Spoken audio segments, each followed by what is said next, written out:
আপনারা দেখেন, প্রথমে কেউ বলেছিল হা ভোটের বিরুদ্ধে না দেওয়ার জন্য, সংস্কারের প্রশ্নে, এটা আপনারা জানেন। কিন্তু জনগণের এত চাপের চোটে না হা হয়ে গিয়েছে। ওনারা বলেছিলেন বাংলাদেশে মৌলবাদের উত্থান হচ্ছে, ইসলামের উত্থান হচ্ছে বলছিলেন। আর এখন তারা বলছে আবার যে আমরা আল্লাহ রসুলের আদর্শ অনুসারে মদিনা সনদে দেশ চালাব।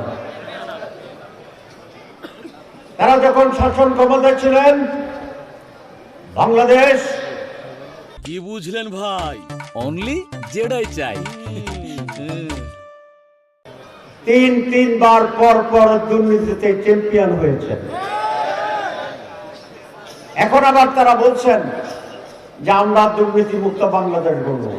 ভালো কথা, গড়লে তো আমাদের কোনো আপত্তি নেই, আমরা তো আছি এর সাথে। কিন্তু এই কথা যে ঠিক থাকবে লক্ষণ আছে। কারণ বিপ্লবের পরে সারা বাংলাদেশে যে দখলবাজি হয়েছে, চাঁদাবাজি হয়েছে, টেন্ডারবাজি হয়েছে, এটা কারা করেছে বাংলাদেশের সকলেই জানে। সুতরাং যারা এটাতে অভ্যস্ত হয়ে পড়ছেন, তাদের দ্বারা দুর্নীতি দূর করা সহজ হবে বলে মনে হয় না।